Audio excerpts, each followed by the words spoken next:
தென்மேற்கு பருவக்காற்றின் குளிமை காலையிலே காற்றில் கலந்திருக்க, தனது அன்றாட வாடிக்கையான காலை நடைப்பயிற்சிக்கு காலில் ஷூ மற்றும் ட்ராக் சூட் சகிதம் தயாராகி வீட்டிலிருந்து வண்டியில் கிளம்பினார் கதிரவன்.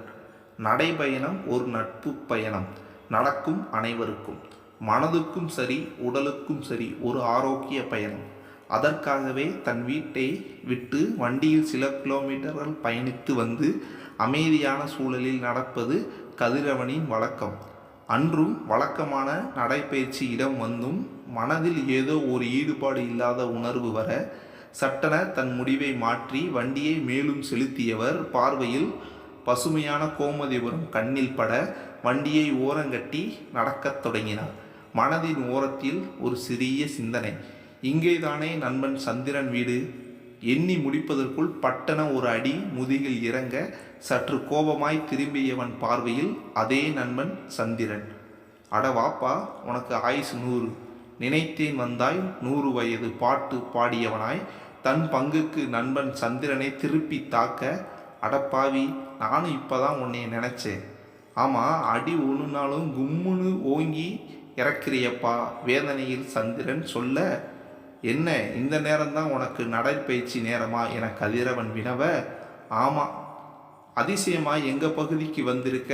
ஐயா எப்போதும் எல்லை தாண்டாதவனாச்சே. உண்மைதான், எதிலேயும் சிரித்து பேசியபடியே தங்கள் நடையை தொடர்ந்தனர் நண்பர்கள். சந்திரா, உனக்கு என்ன கவலைப்பா? என்னை விட 3 வயசு தான் மூத்தவன் நீ. ஆனால் அரை சதம் அடித்த சில வருஷத்திலேயே பேரன் பேத்தி எல்லாம் பார்த்துட்ட என கதிரவன் புலம்ப.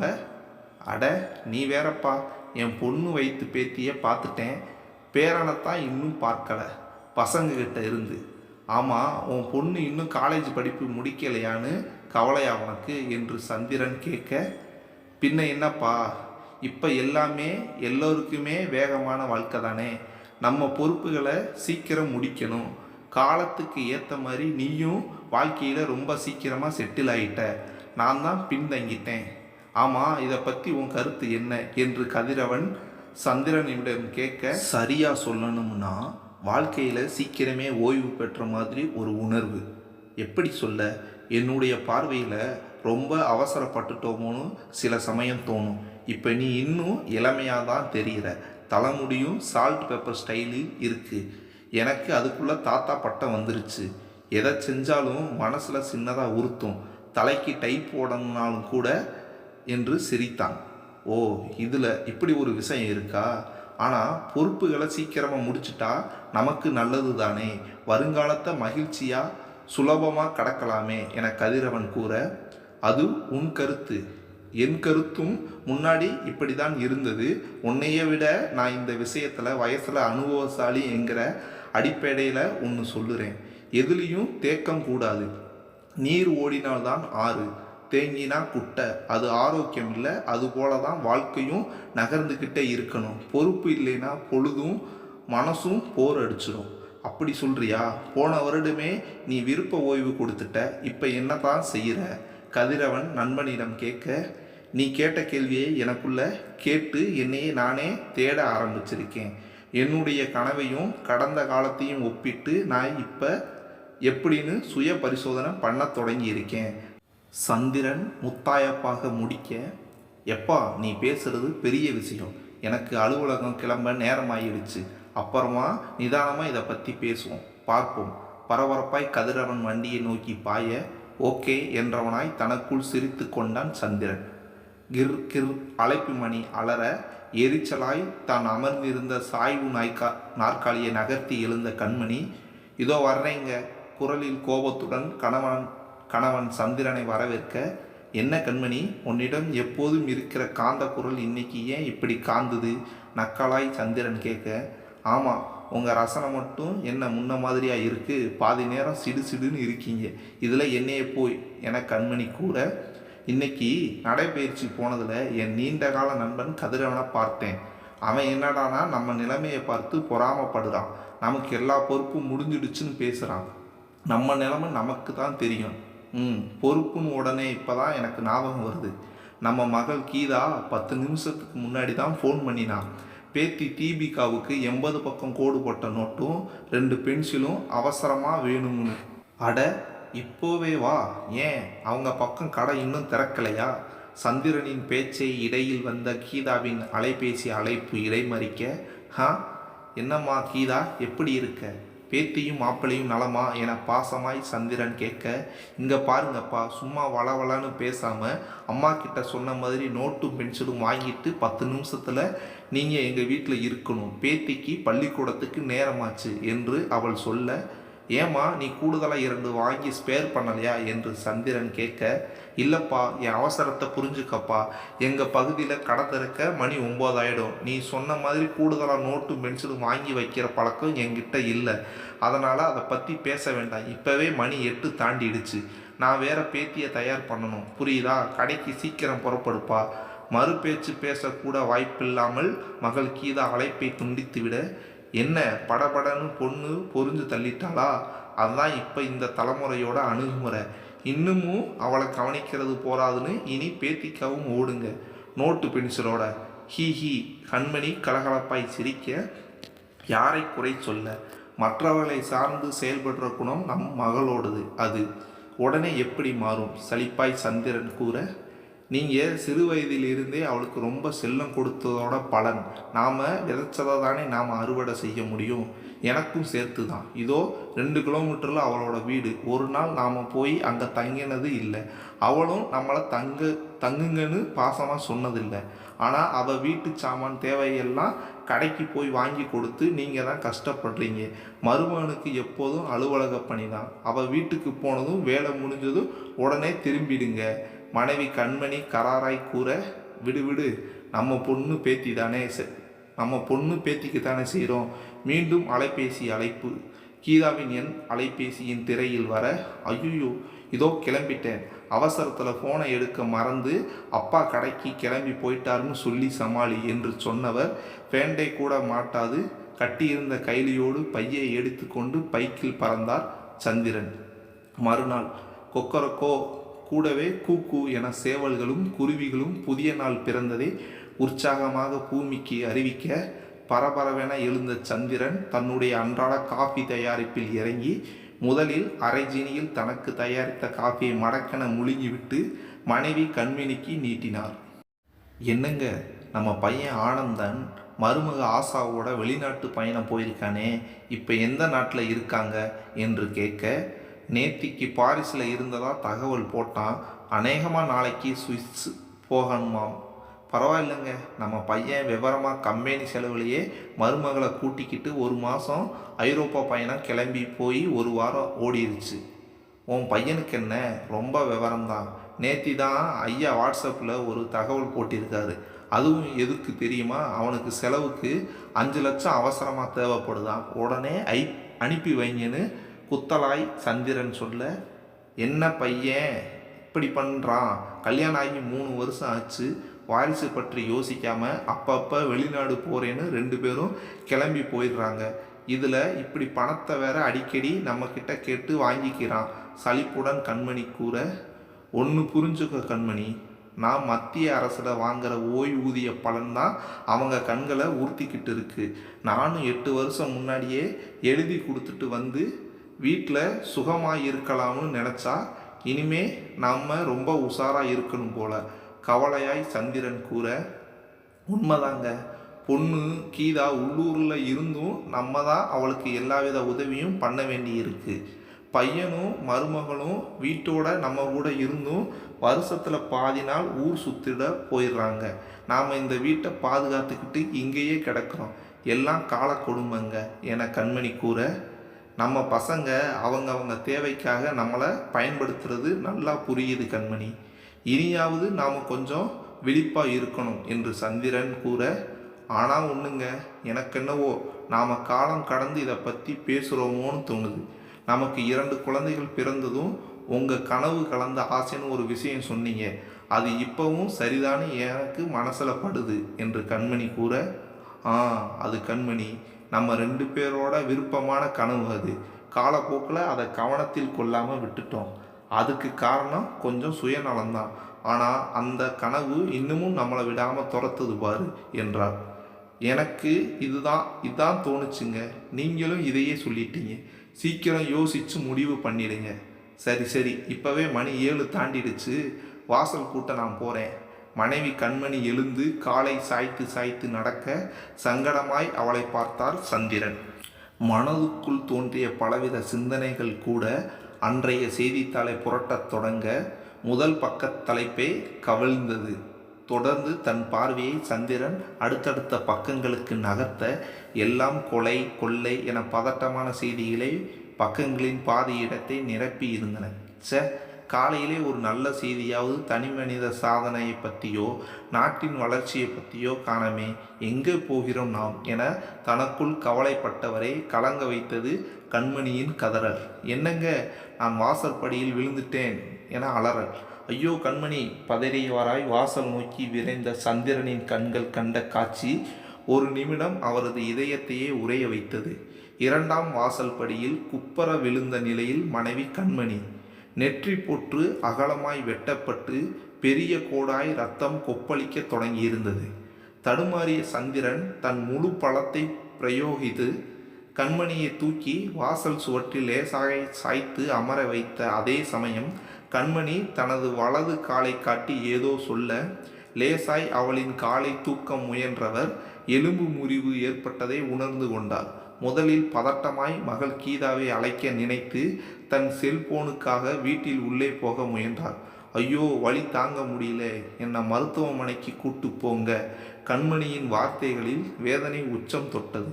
சத்தம் கேட்டு எதிர் வீட்டு பையன் பரமசிவம் உதவிக்கு பாய்ந்து ஓடி வர, ஐயா உடனே ஆம்புலன்ஸுக்கு கூப்பிட்றேன், அம்மாவை கவனமாக பார்த்துக்கோங்க. அவசரமாய் தோளில் துண்டை போத்தி கொண்டு அருகில் இருந்த ஆஸ்பத்திரியின் ஆம்புலன்ஸை அழைத்து வர நகர தானும் கிளம்ப தயாரானார் சந்திரன். 10 நிமிடத்தில் ஆம்புலன்ஸ் வந்துவிட அடுத்த 10 நிமிஷத்தில் மருத்துவமனையை அடைந்தனர். அடுத்த அரை மணி நேரம் அவசர சிகிச்சை பிரிவில் அவஸ்தையாய் கழிந்தது. அறையில் இருந்து வெளியே வந்த மருத்துவர் நோயாளி கூட வந்தது யாரு என வினவ அவருடைய குரலில் தெரிந்தது சிறிய பதட்டம். நான் தான் டாக்டர் என என் மனைவிதான் கண்மணி. ஒட்டி கொண்ட உதட்டை பிரித்து சொற்களை உதிர்த்தார் சந்திரன். பயப்பட பெருசா ஒன்றும் இல்லை. நெற்றியில் பெரிய வெட்டு, 6 தையல் போட்டிருக்கோம். ஆனால் அவங்களுக்கு வலது கால் மூட்டு எலும்பு முறிவு. அதனால் சற்று இடைவெளி விட. அதற்கு பதட்டமாய் குரல் உடைந்தார் சந்திரன். சீக்கிரமாக அவங்களுக்கு அறுவை சிகிச்சை பண்ணுறது நல்லது. இன்னைக்கு நோயாளிக்கு மற்ற சோதனைகள் எல்லாம் எடுத்துட்டு சீக்கிரமாக முடிவு செய்யலாம். இன்னைக்கு மாலையில் ஒரு ரிவ்யூ பார்க்கலாம் சொன்ன மருத்துவர் சந்திரனின் தோளில் தட்டி தைரியம் சொல்லிவிட்டு நகர ஓய்ந்து போய் உட்கார்ந்து விட்டார் சந்திரன். ஐயா, தைரியமாக இருங்க, நாங்கள் எதுக்கு இருக்கோம், கவலைப்படாதீங்க. உங்கள் மகளுக்கு தகவல் சொன்னீங்களா? பையனுக்கும் சொல்லிடுங்க என எதிர் வீட்டு பையன் பரமசிவம் நினைவுபடுத்த சோகமாய் கீதாவை அலைபேசியில் தொடர்பு கொள்ள முயன்று தோற்று போனார் சந்திரன். நீங்கள் தொடர்பு கொள்ள முயற்சிக்கும் நபர் எண் தொடர்பு எல்லைக்கு அப்பால் உள்ளது. பதிவு செய்யப்பட்ட குரல் கேட்டு பரிதாபமாக பரமசிவத்தை பார்த்தார் சந்திரன். ஐயா, ஒன்றும் கவலைப்படாதீங்க, உங்கள் மக வீட்டு முகவரியை கொடுங்க, நானே நேரில் போய் தகவல் சொல்லிடுறேன். பரமசிவம் கேட்க தட்டு தடுமாறி வீட்டின் தெரு மற்றும் அடையாளத்தை பையனிடம் பகிர்ந்தார் சந்திரன். அடுத்த வினாடியே அவன் வண்டியில் பறந்துவிட சந்திரனுக்கு திடீரென தான் அனாதையாகி விட்டது போன்ற உணர்வு. பெற்ற பையனை தொடர்பு கொண்டும் பயனில்லை. மனம் முழுவதும் கவலையுடன் ஆஸ்பத்திரி வராண்டா சுவரில் கலங்கிய கண்களுடன் மௌனமாய் தலை சாய்ந்தவர் நினைவில் வந்தான் நண்பன் கதிரவன். அலைபேசியில் கதிரவனை அழைத்தவர், கதிரவா, என் மனைவி. தொண்டையில் சிக்கி கொண்ட சொற்களை கொஞ்சம் கொஞ்சமாக வெளியே விடுத்து தன் வேதனையை கொட்ட 10 நிமிட நேரத்திற்குள் கண்ணெதிரே கதிரவன் வந்தார். டேய் கதிரவா, என் நிலைமையை பார்த்தையா? தாயை தலையில் அடித்து கொண்டு கதற, சந்திரா, நடந்தது நடந்து போச்சு. அதான் அவங்கள பத்திரமா மருத்துவமனையில் சேர்த்துட்டேல. இனி அந்த மருத்துவர்களும் ஆண்டவனும் பார்த்துப்பாங்க. நமக்கு மனதைரியம்தான் முக்கியம். அதுவும் குழப்பமான கலக்கமான சமயத்தில் முக்கியமாக வேணும். என்ன, நான் அடுத்த 2 நாளைக்கு உன் கூடவே இருக்கேன். வீட்டுக்கு போனதும் மற்றதை யோசிப்போம் என சந்திரன் அருகில் அமர்ந்து தோளை தட்டி கதிரவன் தைரியம் கொடுக்க, முடியலடா, தாங்க முடியல. பையன் 8வது தூரத்தில் இருக்கான். எதிர் வீட்டு பரமசிவத்தை என் பொண்ணை வீட்டுக்கு அனுப்பி வச்சேன். வீடு பூட்டி இருக்குன்னு சொன்னான். அலைபேசியில் அழைச்சா கூட இணைப்பு கிடைக்கல. மக வீட்டுக்கு பக்கத்து வீட்டை கூப்பிட்டு கேட்டேன். திடீர்னு காலையில் தான் காரில் என் பொண்ணு குடும்பத்தோட கிளம்பி போனதா சொல்கிறாங்க. என் நிலைமை இப்படி ஆகணுமா? மீண்டும் துவண்ட சந்திரனை தோளில் சாய்த்து ஆசுவாசப்படுத்தினார் கதிரவன். அன்று மாலையே மனைவி கண்மணிக்கு அறுவை சிகிச்சை செய்யப்பட தீவிர சிகிச்சை பிரிவு கண்காணிப்பில் மனைவி. இரவு 9 மணி அளவில் மகள் கீதாவின் அழைப்பு. அப்பா, எதுக்கு கூப்பிட்டீங்க? இவருக்கு கம்பெனியில் சின்னதாக ஒரு பார்ட்டி ஏற்பாடு பண்ணினதை சஸ்பென்ஸாக நேற்று இரவு தான் சொன்னார். காலையிலேயே கிளம்பி ஊட்டிக்கு வந்துட்டோம். ஏமா இப்படி பொறுப்பில்லாமல் போன பேசுகிற? இங்கே அம்மா வாசற்படியில் வலிக்கு விழுந்து சந்திரன் முழு விவரத்தையும் சொல்லி முடிக்க 1/4 மணிக்கும் கூடுதல் ஆனது. இங்கே பாருப்பா, அதான் அறுவை சிகிச்சை முடிஞ்சிடுச்சுல, இனி நான் வந்து என்ன செய்ய? நாங்களே எந்த வெளி ஊருக்கும் போனதில்லை. ரொம்ப புலமாம அம்மாவை பார்த்துக்கோ. இவருக்கு இங்கே 3 நாள் மீட்டிங் வேறு. என்னால் தனியாக பாப்பாவை கூட்டிகிட்டு அங்கே வர முடியாது. மீட்டிங் முடிஞ்சதும் ஊருக்கு புறப்பட்டு வரேன். மகள் பேசிய பேச்சும் விட்டு விட்டு கேட்க அழைப்பை துண்டித்து விட்டாள் கீதா. அடுத்த அரை மணி நேரத்தில் பையனிடமிருந்து வாட்ஸ்அப் அழைப்பு. மீண்டும் தன் கண்ணீர் கதையை சந்திரன் கொட்ட, அப்பா, இப்போதான் கீதா அக்கா சொல்லுச்சு. எனக்கு ரொம்ப அதிர்ச்சியாக இருக்குது. ஆனால் எங்கள் நிலைமை வர முடியாத சூழ்நிலை. நான் அப்புறமா ஆஸ்பத்திரி டாக்டர்கிட்ட பேசி விவரம் கேட்டுக்கிறேன். உடனே நீ மெடிக்கல் கிளைம் பேப்பர் தயார் பண்ணிடு, இல்லைன்னா பில் அதிகமாக தீட்டிடுவாங்க. கவனமாக இரு. தன் நிலைமையை பற்றி கூட கேட்காது கவலைப்படாது வாரிசுகள் இருவரும் தங்கள் பொறுப்பிலிருந்து விலகி கொள்ள, தன் குழந்தைகளை சிறு வயதில் வளர்க்க தாங்கள் பட்ட கஷ்டங்கள் ஒவ்வொன்றாய் நினைவில் வந்து போயின.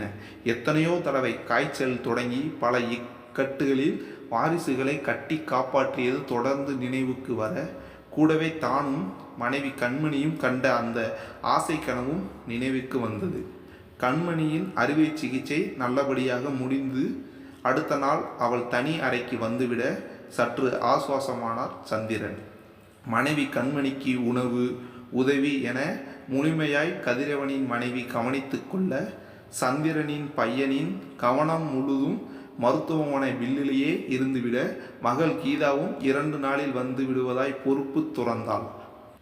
இதுதான் தீர்மானிக்கும் தருணம் என உணர்ந்த சந்திரன் தன் நண்பன் கதிரவனை அருகில் அழைத்து தங்கள் ஆசை கனவை பற்றி சொல்லி அதனை தாங்கள் செயல்படுத்த போவதாய் கூற அதிர்ந்து போய் பின்வாங்கினார் கதிரவன்.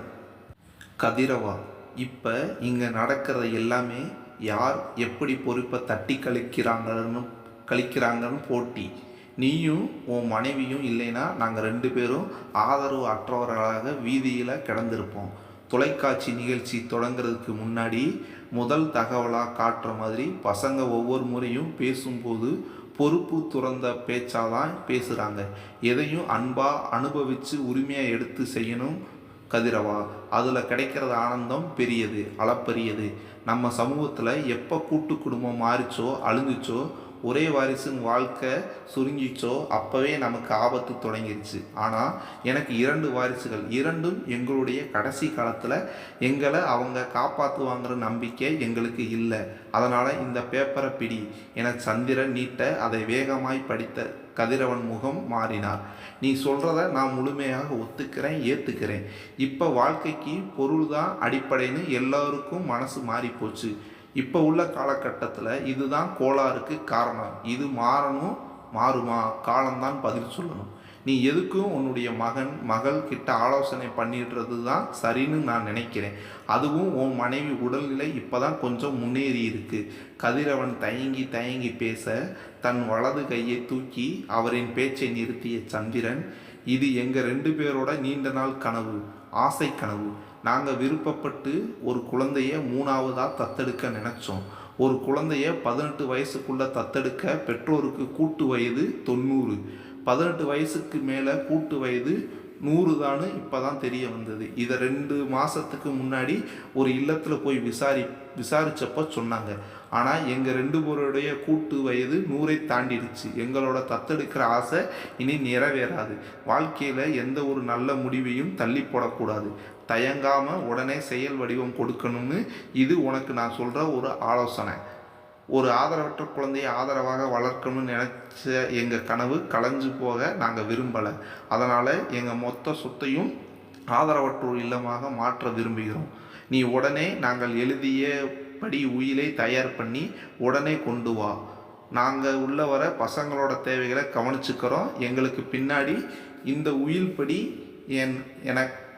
என கண்கள் கலங்கியபடி சந்திரன் பேச்சை நிறுத்த மீண்டும் ஒரு முறை கதிரவன் அந்த கடிதத்தின் வாசகத்தை படிக்க ஆரம்பித்தார். என்னுடைய சுய சம்பாத்தியத்தில் கட்டிய இந்த வீடு எங்களுடைய மற்ற அசையா பொருட்களை எங்கள் இருவரது இறப்பிற்கு பின் கனவு இல்லம் என்கிற பெயரோடு பக்கத்து தெருவில் உள்ள சிறார் இல்லத்திற்கு அர்ப்பணிக்கிறோம். இந்த வீட்டை தவிர மற்ற பொருட்களின் பணமதிப்பை ஒரு நிதியாக மாற்றி இந்த இல்ல பராமரிப்புக்கு பயன்படுத்த வேண்டும். இந்த வீட்டில்தான் சிறார் இல்லம் இயங்க வேண்டும். இதில் என் மகனுக்கும் மகளுக்கும் யாதொரு உரிமையும் இல்லை. எங்களின் முழு சம்மதம் மற்றும் முழு நினைவுடன் இதை நாங்கள் எழுதுகிறோம். படிக்க படிக்க கதிரவனின் கண்களும் கலங்கி போயின. அதில் கடைசி வரியில், இதை நிறைவேற்றும் பொறுப்பு என் நண்பனான கதிரவனுடையது என சந்திரன் தன் கண் முன்னே எழுத மீண்டும் உருகினார் கதிரவன். கதிரவா, இதை நாங்கள் ஒப்பிட்டதும் நீ பத்திரமாக பாதுகாத்து எங்கள் காலத்துக்கு பின்னாடி பசங்கிட்ட கொடுத்துடு. இப்போ அவங்களுக்கு எக்காரணத்தை கொண்டும் இது தெரிய வேண்டாம். வாழ்நாள் பூராவும் நீயும் உன் மனைவியும் இங்கே இப்போ செய்ய போகிற உதவியை நாங்கள் மறக்கவே மாட்டோம் என நண்பனின் கையை பிடித்து சந்திரன் கதற, நண்பன் சந்திரனுக்கு ஆறுதல் சொல்லிவிட்டு அவனின் வார்த்தைகளை தட்ட முடியாமல் உயிலை தயாரிக்க கிளம்பினார் கதிரவன்.